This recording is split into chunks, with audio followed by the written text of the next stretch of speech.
राम राम, आप देख रहे हैं इंडिया न्यूज हरियाणा और मैं हूं आपके साथ आयुष।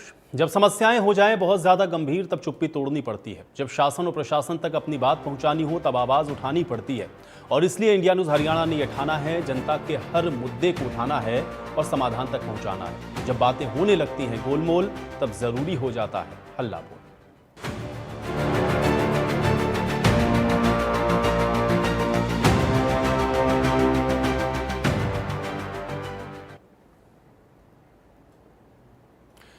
तो हल्ला बोल के इस खास कार्यक्रम में इस हफ्ते इंडिया न्यूज हल्ला बोल रहा है लोगों की उन समस्याओं को लेकर के जो कि मानसून के साथ शुरू हो जाती हैं। हम हल्ला बोलने जा रहे हैं बारिश में होने वाले जल भराव को लेकर।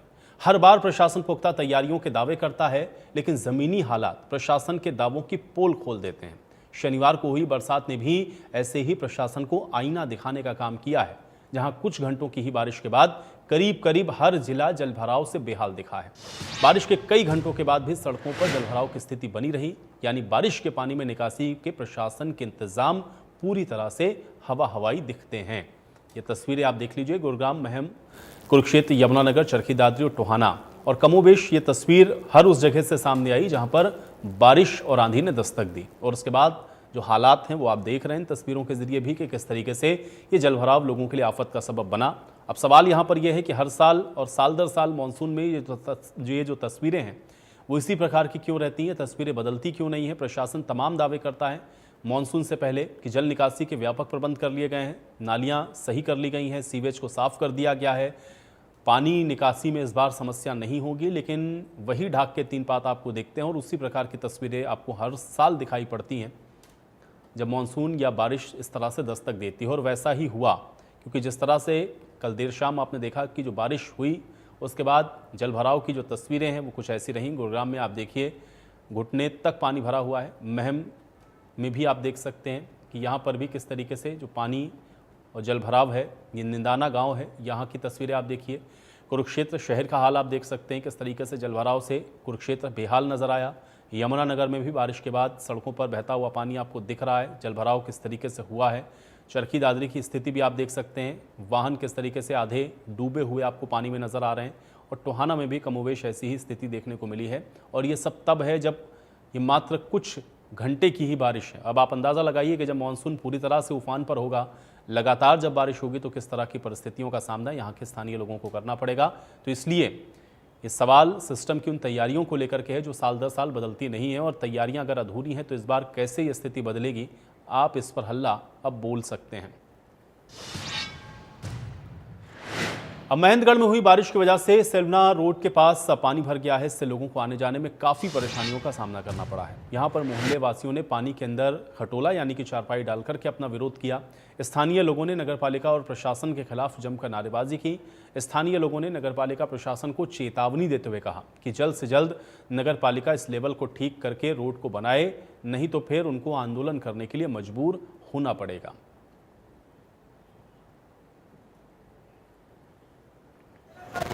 दिक्कत कई साल होगी जी। तो कहीं आपने शिकायत वगैरह की है इसकी? शिकायत बहुत बार शिकायत कर चुके, कमेटी में कर चुके, डीसी के कर चुके, एसडीएम साहब के कर चुके और धरना भी एक बार दिया था हमने। और उससे पहले हमने प्रधान को भी कई बार कह चुके हैं, मेंबर को भी कह चुके हैं, लेकिन कोई सुनवाई नहीं। मैं घोड़ा गाड़ी से रोड बजरी का काम करता हूँ और जब भी ये बरसात में पानी भरता है तो मेरे 2 बार तो यहाँ कच्चर पड़ चुका है इस पानी के अंदर और मोटी मोटी ईंटों पर सपोर्ट लग जाती है और मैं बहुत परेशान हूँ। मेरे घर के बिल्कुल सामने पानी भरा हुआ है और यहाँ मच्छर बहुत ज्यादा पानी से हो गए और बीमारी फैलने का बहुत दिक्कत आ रही है जी। निकलने के लिए परेशानी होती है बच्चों के लिए और पानी कई सालों से भरा रहता है। कई बार पत्रकारों को भी सूचित किया है, कई बार फोटो या यहाँ पर मक्खी मच्छर दुनिया भर की परेशानी होती है, बहुत ज़्यादा बीमार हो जाते हैं बच्चे, निकलने के लिए परेशानी होती है। हम इसकी दरख्वास्त देते हैं, हम कंवर सिंह के पास भी गए थे, विधायक कंवर सिंह के पास भी गए थे और उन्होंने भी यही आश्वासन दिया है कि अगले महीने बन जाए, अगले महीने बन जाए। बनते ही मैं ये काम कर रही है, सड़क सबसे पहले ये बनेगी। आज 6 महीने हो गए हैं, अभी तक ये सड़क का कोई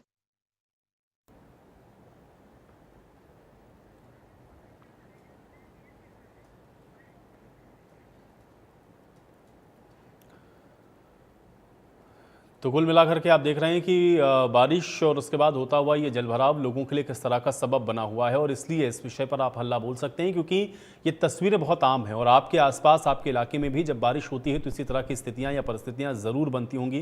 तो इसलिए इस विषय को इंडिया न्यूज़ हरियाणा उठा रहा है और इस मुद्दे पर आप भी जुड़िए, अपनी राय हमारे साथ जुड़ करके साझा करिए। अब नंबर आपकी स्क्रीन पर फ्लैश हो रहे हैं। हमारे पहले दर्शक हमारे साथ जुड़ गए हैं, बलदेव जी, उनका रुख कर लेते हैं। बलदेव जी, बहुत स्वागत है आपका, बताइए क्या कहना चाहते हैं।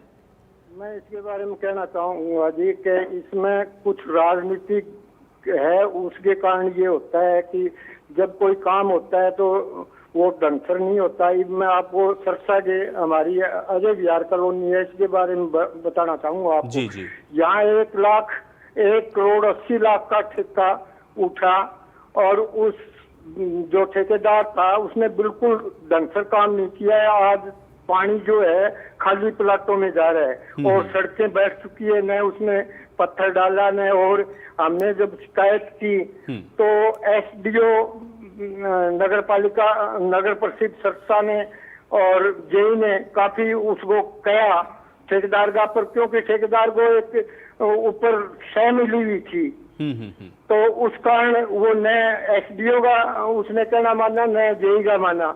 और एसडीओ की बल्कि उसने एसडीओ ने उसका कुछ पेमेंट रोकी तो उसने एसडीओ के ऊपर उल्टा वो लगा दिया, भाई आप ये हमारे से पैसे खा रहे हैं, ये कर रहे हैं। तो मैं आपके चैनल के माध्यम से कहना चाहूंगा कि हमारी इस कॉलोनी की सड़कों की जांच की जाए, भाई उस ठेकेदार ने कैसा काम किया है, किस तरीके से किया है, उसको किस आदमी की है जिसकी वजह से वो न एसडीओ की मानता है न जेई की मानता है। तो इसके बारे में मैं यही कहना चाहूंगा कि हमारी कॉलोनी की जो सड़कें बनी है 1,80,00,000 में उसकी जांच होनी चाहिए, इंक्वायरी हो और इस ठेकेदार को ब्लैक लिस्ट किया जाए। चलिए बलदेव जी, बहुत शुक्रिया। देखिए आपने अपनी जो जानकारी है, अपनी जो समस्या है वो बड़ी विस्तार पूर्वक हम लोगों के साथ साझा की है और सिरसा की जो हाल है वो हम लोग तस्वीरों में भी देख रहे थे कि किस तरीके से जलभराव है। और अब देखिए किसी पर्टिकुलर कॉलोनी की भी बात बलदेव जी कर रहे हैं जहां पर उनका ये कहना है कि करोड़ों रुपए की लागत से नालियां बनाई गई हैं, लेकिन उसके बावजूद भी अगर वो लगातार जलभराव की स्थिति में है तो फिर इसकी जांच होनी चाहिए, ठेकेदार के खिलाफ कार्रवाई भी होनी चाहिए, उसको ब्लैकलिस्टेड भी करना चाहिए। जाहिर है कि लापरवाही तो इसमें है कहीं ना कहीं, क्योंकि सरकार तो लगातार ये कोशिश कर रही है कि शहरों को बेहतर किया जाए, स्मार्ट सिटीज़ बनाए जाएँ, जो शहर हैं उनको वहाँ पर जो भी समस्याएं हैं उनको दूर करने की कोशिश की जाए, लेकिन उसके बावजूद भी साल दर साल आप देखते हैं कि तस्वीरें कोई बहुत ज़्यादा बदलती हुई नहीं दिखती और उसके बहुत सारे कारण हैं। तो इन कारणों पर नज़र डालना बहुत ज़रूरी है कि क्या सिर्फ भ्रष्टाचार की वजह से ऐसा हो रहा है, क्या जो एक प्रॉपर आप कह सकते हैं जो सैनिटेशन की जो व्यवस्था होनी चाहिए, जो सीवेज सिस्टम की व्यवस्था होनी चाहिए या जो ड्रेनेज सिस्टम की व्यवस्था होनी चाहिए वो पूरी तरह से आपको लगता है कि काफ़ी नहीं है। पुरानी व्यवस्थाएं हैं या पुराना जो ड्रेनेज सिस्टम है उस वजह से ये पर्याप्त नहीं है, या बारिश एक साथ बहुत ज़्यादा हो जाती है इस वजह से नहीं निकल पाता है। ये बहुत सारी ऐसी चीज़ें हैं जिस पर आप जुड़िए और अपनी राय साझा कर सकते हैं। अगले दर्शक हमारे साथ जुड़ गए हैं, इंद्र सिंह जी, उनका रुख कर लेते हैं। इंद्र सिंह जी, बहुत स्वागत है आपका, बताइए क्या कहना चाहते हैं। जी मैंने दो साल का सर्टिफिकेट होगा पैसा भर रहा क्या ट्यूबवेल कनेक्शन के लिए, पोल गाड़ दिया, तार तोड़ दिया, सब तैयार कर दिया, फसल का मैं कर दिया था, या दूसरी फसल बोन न हो रहा था जी, क्यों टाइम पर तार तोड़ दिया था, वो टंकी कौन दे रहा जी, जहाँ से जी 5-7 दिन कर वो। ठीक है, बहुत शुक्रिया इंद्र सिंह जी, आप जुड़े और आपने अपनी परेशानी को हमारे साथ साझा किया। देखिए इंद्र सिंह जी की परेशानी थोड़ी दूसरे है, हालांकि वो ये कह रहे हैं कि ट्यूबवेल कनेक्शन के लिए उन्होंने अर्जी लगाई लेकिन उसको अभी तक उनको ट्यूबवेल का कनेक्शन नहीं मिला है। और फसल को लेकर के भी वो कह रहे हैं क्योंकि कई फसलें वो इसके बीच में लगा चुके हैं, लेकिन अगर ट्यूबवेल का कनेक्शन नहीं मिलेगा तो उनके साथ परेशानी है। तो ये भी समस्या उनकी हालांकि है। लेकिन आज जलभराव पर आप बोलिए, नंबर आपकी स्क्रीन पर चल रहा है। अगर आपके आसपास आपके इलाके में कहीं इस तरह की जलभराव की स्थिति हो रही है या बार बार कोई एक पर्टिकुलर जगह ऐसी है जहाँ पर आपको लगता है जलभराव बहुत होता है, विकास कार्यों में कहाँ आपको लगता है कि कमी रह गई है, ये ड्रेनेज सिस्टम सही क्यों नहीं होते हैं, ये जलभराव क्यों होता है, या आपके आसपास आपके शहर में, आपके गांव में, आपके कस्बे में, आपके मोहल्ले में कहीं पर भी अगर जलभराव की स्थिति है तो आप उसको बताइए, आप जुड़िए हमारे साथ ताकि उस विषय को और मजबूती के साथ उठा सकें आप और उसका जो समाधान है वो खोजा जाए। क्योंकि अभी तो ये मानसून की बारिश है भी नहीं, आप ये देखिए कि मानसून ने तो अभी दस्तक भी नहीं दी है। ये जो हो रही बारिश वो आप देख रहे हैं कि लोगों के लिए किस तरीके का मुसीबत का सबब बनी है। तो जब मानसून आएगा या मानसून की जब बारिश शुरू होगी तो आप सोच सकते हैं कि किस तरह की स्थितियां होंगी। यानी कि प्रशासन जो तमाम दावे कर रहा है उसकी असल हकीकत आप देख रहे हैं तस्वीरों में भी कि किस तरह से जगह जगह जलभराव है, जगह जगह लोगों को प्रदर्शन करने पड़ते हैं। बहुत सारे लोग परेशान हैं कि वो कई बार शिकायतें कर चुके हैं नगर पालिका से लेकर के प्रशासन तक या जो भी संबंधित विभाग हैं, लेकिन उसके बावजूद भी स्थितियां कोई बहुत बेहतर होती हुई या सुधरती हुई नहीं दिखती हैं। तो इसलिए ऐसे विषय पर आप लगातार बोलते रहें, ताकि जहां जहां भी ये समस्या है या किसी इलाके में या किसी पर्टिकुलर जगह पर अगर बहुत ज़्यादा जलभराव है तो उस समस्या का निदान कम से कम मानसून से पहले हो जाए। और इसलिए ये ज़रूरी है कि इस विषय पर आप बोलें। और ये बहुत कॉमन आप एक तरीके से कह सकते हैं कि समस्या है जो कि आप देख पा रहे हैं।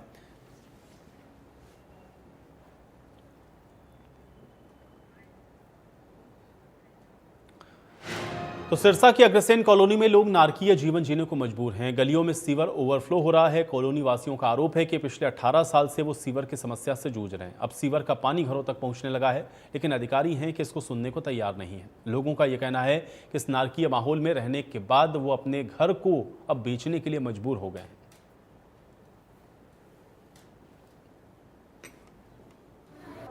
ये हमारे पास ये लेटर है, एससी को दे दी, एक्शन को दे दी है, पब्लिक हेल्थ में दे दिया है, म्यूनसिपल कमेटी में दिए हैं, लेकिन आज तक हमारी कोई सुनवाई नहीं हुई है। इस गली में सीवरेज की समस्या बहुत ज़्यादा है जी। एक दिन बारिश आ जाए 3 दिन तक पानी नहीं निकलता और बदबू मारता है पानी। सारी समस्या है इस गली में। ना इसकी सीवरेज लाइन चेंज हुई है, पिछली गलियों में होगी सीवरेज लाइन चेंज, ना यहाँ पानी की लाइन डली है, साथ वाली गली में डल गई है। इस गली को तो समझ लो नकार रखा है प्रशासन ने। हमें गली की समस्या है जी। हम मेरा कॉर्नर पर घर है, मेरा जीना दुर्बल हो रहा है। आपके सामने ही आप देख रहे हो, मैं जी के घुट रही हूँ मर मर के। हमारी सीवर की लाइनें, पाइप लाइनें डलवाओ पहले, और ये गंदगी हमारी ख़त्म कराओ, सड़क बनवाओ। सारी सड़कें बन चुकी हैं, एक यही सड़क नहीं बनी।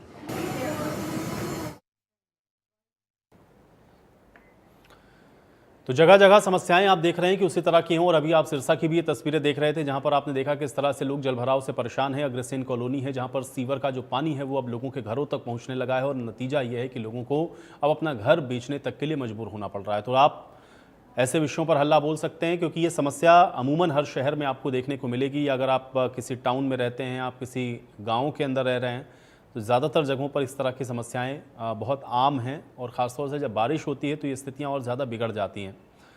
अब ड्रेनेज का सिस्टम अगर सही नहीं होगा तो आप अंदाज़ा लगा सकते हैं कि अगर पानी ज़रा सा भी बरसेगा तो वो निश्चित है कि वो सड़कों पे ही भरेगा और उसके बाद आवागमन उससे प्रभावित होगा, क्योंकि आप उन्हीं रास्तों का इस्तेमाल आने जाने के लिए करते हैं। और वहाँ पे पानी जब भरा होगा तो ये आपके लिए मुसीबत और आफत का सबब बनेगा। तो ऐसे विषय पर आप बोलिए। नंबर आपकी स्क्रीन पर लगातार चल रहे हैं, क्योंकि जलभराव एक बहुत आम समस्या है। आपके आसपास भी अगर आप देखेंगे तो आपको ये हर तरफ दिखेगा। और इसलिए इस विषय पर आप लगातार बोलते रहें, इस विषय पर आप लगातार अपनी आवाज़ को उठाते रहें, हल्ला बोलिए इस तरह के विषयों पर, ताकि ये जो आवाज़ है वो ऊपर प्रशासन तक जाए और इसका जो समाधान है वो सही मायने में खोजा जाए। इसके चाहे जो भी कारण हो, क्योंकि इसका एक कारण नहीं, इसके अनेकों कारण हैं। क्योंकि चाहे आप नालियों को सही तरीके से बनाने की बात करें या जो बनी हुई नालियाँ हैं उनकी साफ़ सफाई की बात करें, और इसके लिए हर तरह की जिम्मेदारियाँ हैं। क्योंकि नगर पालिका प्रशासन भी अगर उसको साफ़ करके जा रहा है और उसमें कूड़ा करकट अगर आप और हम डाल दे रहे हैं, वो नालियाँ चौक हो जा रही हैं, तो ये भी एक बहुत बड़ी समस्या है। क्योंकि लोग अपनी जिम्मेदारियों को भी नहीं समझते हैं और बहुत सारी जगहों पर प्रशासन की भी कमी दिखती है, क्योंकि जो व्यवस्थाएं होनी चाहिए वो उस तरह की नहीं होती हैं। या इसमें जैसा अभी एक दर्शक कह रहे थे कि करप्शन है या भ्रष्टाचार है, जिनको ठेका दिया जा रहा है इस काम का वो गुणवत्तापूर्ण काम नहीं कर रहे हैं, इसलिए ऐसे ठेकेदारों पर कार्रवाई होनी चाहिए। तो इस तरह की अनेकों चीज़ें आप कह सकते हैं कि इसके साथ जुड़ी हुई हैं। तो आप बोलिए इस तरह के विषय पर हल्ला, और हल्ला बोलिए इस तरह के विषयों पर कि ये पानी बढ़ता है, इसके क्या कारण आपको नजर आते हैं। पानीपत से अगले दर्शक हैं हमारे साथ, अभिषेक, उनका रुख करेंगे। अभिषेक जी, बहुत स्वागत है आपका, बताइए क्या कहना चाहते हैं। बहुत अच्छी मुहिम चालू की है, जो बरसात चालू हो चुकी है, जलभराव की भी स्थिति हमारे इलाके में देखी जा रही है। प्रशासन पता नहीं सोया हुआ है साल भर से। अब उसको पता था कि बरसात तो होने वाली है, उसको ऐसी व्यवस्था करके रखनी चाहिए थी। हमारे कहते हैं इलाके की बात ले लीजिए, वहाँ पे ना प्रशासन देखने आ रहा है, ना जिम्मेदार लोग देखने आ रहे हैं। रोड पे कहते हैं लबालब पानी भरा हुआ है, गड्ढे हैं, हादसों को दावत देते हुए दिख रहे हैं। कि प्रशासन को उसमें सूद लेनी चाहिए। आपकी सोच में यही बोलना चाहूँगा। चलिए, बहुत शुक्रिया अभिषेक, आप जुड़े और आपने अपनी राय को साझा किया। तो आप भी जुड़िए, आप भी अपनी राय हमारे साथ जुड़ करके साझा कर सकते हैं। आप बता सकते हैं अगर आपकी कोई समस्या है पानी के या फिर जलभराव से संबंधित, तो आप उसको भी बताइए, क्योंकि जलभराव इस समय एक बड़ी समस्या लोगों के लिए बन रहा है। क्योंकि अभी तो ये बारिश पूरी तरह से शुरू भी नहीं हुई है, प्री मानसून आप इसको कह लीजिए या मानसून से पहले ये होने वाली बारिश है, लेकिन अभी तो मानसून जब आएगा तब आप देखिएगा कि इस तरह की स्थितियां होंगी। अगर ये व्यवस्था अभी नहीं सुधरी तो फिर ये हालात और ज़्यादा बिगड़ सकते हैं। इसलिए अभी से इस विषय पर आप बोलिए ताकि आपके आसपास जो भी स्थानीय प्रशासन है वहाँ तक ये बात पहुँचे और उस समस्या का जो समाधान है उसको निकाला जाए और समस्या के समाधान तक पहुँचे। तो ये तस्वीरें ही अपने आप में दिखा रही हैं कि किस तरह से आप देखिए जो जलभराव की स्थिति है वो लोगों के लिए आफत का सबब बनी हुई है, क्योंकि लोगों के घरों के आगे तक अगर ये पानी भरा हुआ है, आप समझ सकते हैं कि लोगों को किस तरह के नारकीय जीवन जीने पर मजबूर होना पड़ता है। दोनों तरह की समस्याएं इसमें हैं। एक तो लोगों का आवागमन तो प्रभावित है ही, लोग इसमें से आ नहीं पा रहे हैं, निकल नहीं पा रहे हैं, और बीमारियों का भी जो खतरा है वो इससे बना रहता है, क्योंकि ये बंद या रुके हुए पानी में आप कह सकते हैं कि बीमारियां पनपने का भी जो खतरा है वो रहता है। अब एक दर्शक हैं दिल्ली से मनोज हमारे साथ, उनका रुख कर लेते हैं। मनोज जी, बहुत स्वागत है आपका, बताइए क्या कहना चाहते हैं। बच्चे स्कूल नहीं जा पाते, ये तैयारी बहुत पहले से थी, लेकिन प्रशासन सोया रहता है। चलिए, मनोज जी से शायद हमारा लगता है संपर्क टूट गया है, तो आप बोल सकते हैं हल्ला इस तरह के विषयों पर। नंबर आपकी स्क्रीन पर लगातार चल रहे हैं, नंबरों को आप देखिए और इन नंबरों को देख करके आप इस पर कॉल करिए और अपनी समस्या हमारे साथ आप साझा करिए। जल भराव से जुड़ी हुई अगर आपकी कोई भी समस्या है तो आप उसको बता सकते हैं, और क्या आपको लगता है कि इसके क्या कारण हैं और क्या इसके जो उपाय हैं वो हो सकते हैं, इसको भी आप ज़रूर बताइए। नंबर लगातार आपकी स्क्रीन पर हैं। Master R K. कालिया जी अम्बाला से हमारे साथ नियमित दर्शक हमारे जुड़े हुए हैं, उनका रुख कर लेते हैं। Master R K. कालिया जी, बहुत स्वागत है आपका, बताइए क्या कहना चाहते हैं। जी जी, नमस्कार सर। आपने सबके सुना होगा होता है ना, आगे आगे देखिए होता है जी। अभी तो मेरे घर हमारा विकास का अपना नुमाइंदा, इतना बुरा हाल है, नालियां आंटी पड़ी हैं, कोई सफाई कर्मी नहीं आपको नजर आएगा, गंदगी के ढेर लगे हुए हैं चारों तरफ। हमने अखबारों में भी कई बार दिया, थोड़ा बहुत हम जुड़े हुए हैं, लेकिन कोई असर नहीं। अफसोस इस बात का भी, ये पैसा कहाँ जा रहा है जी, और डेवलपमेंट कहाँ हो रहा है, हमें इस बात का दुख है। अभी ये डेवलपमेंट हो कहाँ रहा है, डेवलपमेंट तो कहीं हमें नजर आ नहीं रहा। ये इसमें किसी की क्या मिली भगत है, मैं तो कोई जिम्मेदार तय होनी चाहिए। जो हल्के का एमसी है, जो हल्के के एमएलए महोदय हैं, डीसी महोदय हैं, माफ करना, नगर निगम का कोई चेयरमैन है या कोई मेयर है, इनकी जिम्मेदारी तय होनी चाहिए।